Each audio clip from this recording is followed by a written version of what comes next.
창세기를 마치고 이제 잠언 21장부터 새롭게 잠언 말씀을 나누고자 합니다. 오늘 말씀 속에 보면 우리의 인생의 주권이 누구에게로부터 시작되는지를 분명 가르쳐주고 있습니다.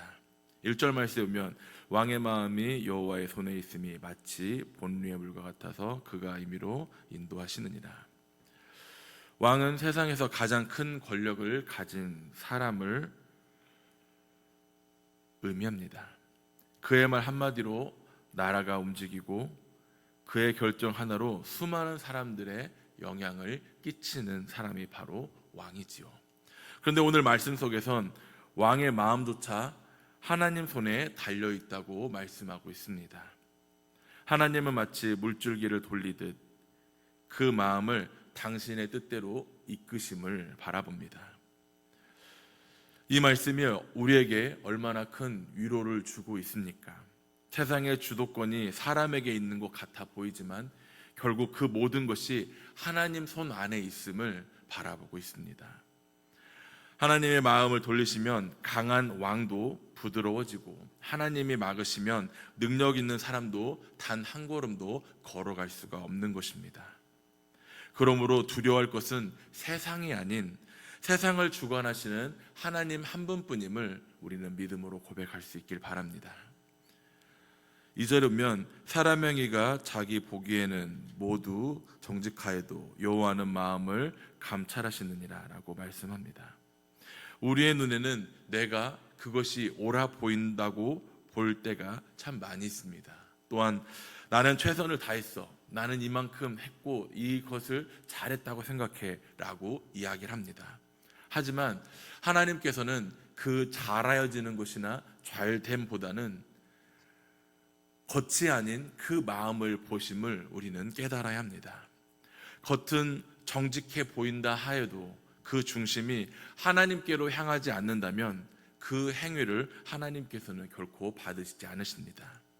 그러므로 신앙의 길은 언제나 나의 중심이 어디로 향하는지를 점검하는 길입니다. 3절을 통해 하나님께서는 제사보다 순종을 원하신다는 사실을 말씀하고 있습니다. 예배보다 중요한 것은 예배 이후의 삶입니다. 찬송보다 중요한 것은 그 찬송이 끝난 그 삶의 행동입니다. 하나님은 형식이 아닌 마음의 진실을 찾으십니다. 오늘도 하나님께서는 우리에게 이와 같이 말씀하십니다. 너의 제사보다 너의 행하는 공의가 더 귀하다라고.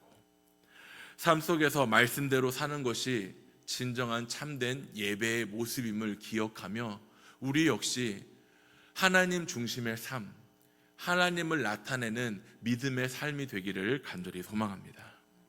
4절은 이와 같이 경고하고 있습니다. 눈이 높은 것과 마음이 교만한 것과 악인이 형통한 것은 다 죄니라 라고 말씀합니다. 교만은 하나님을 멀리하게 합니다. 스스로 높아지려는 마음은 결국 하나님을 멀리하거나 하나님보다 더 높아지려는, 하나님을 낮추는 모습으로 치닫게 됩니다. 세상은 높아지는 자를 부러워하지만 하나님은 겸손한 자를 들어 사용하십니다. 하나님은 교만한 자를 물리치시고 겸손한 자를 은혜의 자리로 이끄십니다. 벼가 익으면 익을수록 고개를 숙이는 것처럼 우리는 나의 높아짐을 자랑하는 것이 아닌 오히려 그 높아짐을 하나님께 영광으로 돌리며 나를 낮추고 하나님을 높일 수 있는 믿음의 신앙이 되길 바랍니다. 5절 속에서는 부지런한 자의 경영은 풍부함에 이를 것이나 조급한 자는 궁핍함에 이를 따름이니라 라고 말씀합니다. 죄는 언제나 조급함으로 다가옵니다. 하나님을 기다리지 못하게 만드는 것입니다. 그래서 내가 하나님 앞에 맡기고 기도했던 그 문제들이 그 조급함 때문에 기다리기보다는 내 힘으로, 내 지혜로, 내 방법대로 해결하려고 할 때가 참 많이 있습니다. 하지만 신앙은 기다림의 훈련이라는 사실을 깨닫기를 바랍니다. 하나님이 정하신 때를 믿고 조급함을 멈추는 것이 곧 믿음의 모습입니다. 악한 사람은 정직보다 속임수를 택하고 거짓의 이익을 쫓습니다. 그러나 그 길의 끝은 결국 멸망뿐입니다. 겉으로는 건영하는 것처럼 보여도 그 속은 공허함으로 가득하기 때문입니다. 죄의 유혹은 언제나 처음은 달콤하지만 결국 영혼을 마르게 하는 독과 같음을 기억하며 우리는 하나님 때를 기다리며 내 생각, 내 기준, 쉬운 길, 편한 길이 아닌 오직 정의의 길을 찾아가는 믿음의 모습이 되길 바랍니다. 또한 교만과 다툼은 함께 온다는 사실을 우리는 기억해야 합니다. 자기를 높이려는 마음은 반드시 갈등을 낳고 관계를 무너뜨립니다. 그래서 9절에 보면 다투는 여인과 함께 큰 집에서 사는 것보다 움막에 사는 것이 나으니라라고 말씀합니다. 이 말은 단순히 부부 사이만이 아닌 마음이 평안을 지키라는 교훈을 낳고 있습니다.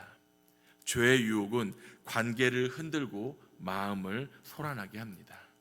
그러므로 우리는 조용히 하나님 앞에 나아가 나 자신을 살펴볼 수 있어야 합니다. 그리고 그 살펴보는 가운데 우리의 마음을, 나의 마음을 지켜야 합니다. 죄를 멀리하는 것은 도망치는 것이 아니라 하나님께 더 가까이 가는 것입니다.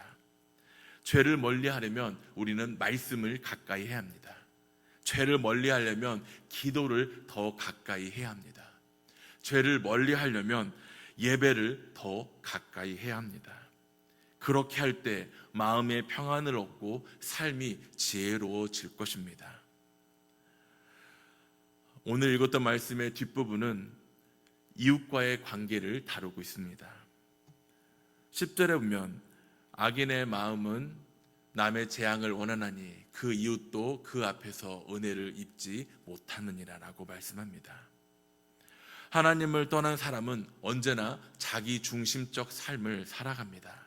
그러나 하나님을 아는 자는, 하나님을 믿는 자는 반드시 이웃 사랑으로 그 삶의 열매가 맺어지는 모습을 바라볼 수 있습니다. 이웃을 사랑한다는 것은 단지 도움을 주는 것이 아니라 공의와 자비로 살아가는 것을 의미합니다. 정직한 재판, 올바른 판단, 그리고 선한 마음이 바로 이웃 사랑의 실천의 모습입니다. 하나님은 의로운 사람의 마음을 기뻐하시며 악한 자의 괴우를 미워하십니다. 우리가 남을 대할 때마다 하나님의 눈으로 보려는 훈련이 우리에게 필요합니다. 그 시선 속에서는 우리의 판단보다 긍휼을 배우며 정의보다 용서를 배울 수 있습니다. 마지막 14절에 보면 은밀한 선물은 노를 쉬게 하고 품 안의 뇌물은 맹렬한 분노를 그치게 하느니라 라고 말씀합니다. 이 말씀은 단순히 뇌물을 권하는 것이 아닌 관계를 풀어가며 화해를 이루는 지혜를 말씀합니다. 지혜로운 사람은 다툼을 키우지 않고 부드러운 말 속에서 겸손한 태도로 평화를 이루게 합니다. 결국 하나님을 인정하는 사람은 이웃과의 관계 속에서도 온유를 행하는 것임을 바라봅니다. 그 말에는 은혜가 있고 그 손에는 자비가 있습니다. 이것이 바로 하나님을 사랑하는 삶의 열매의 모습입니다. 오늘 우리에게 주신 말씀을 돌아보며 우리의 신앙이 오늘 말씀 속에서 세 가지 방향으로 나아가고 있음을 바라봅니다. 첫 번째는 하나님을 인정하는 삶입니다. 두 번째는 죄의 유혹을 멀리하는 삶의 모습입니다. 마지막 세 번째는 이웃사랑을 실천하는 삶의 모습입니다. 이 세 가지의 삶의 모습이 새 줄기처럼 보여지지만 그 뿌리는 결국 하나입니다. 그 뿌리는 바로 하나님 중심의 삶이라는 것이죠. 하나님 중심의 삶을 살아갈 때 하나님을 인정하며 죄의 유혹에서 멀리하며 이웃사랑의 실천으로 그 삶이 나아가는 것입니다. 하나님을 인정하는 사람은 죄를 멀리하고 이웃을 사랑하게 되어 있습니다.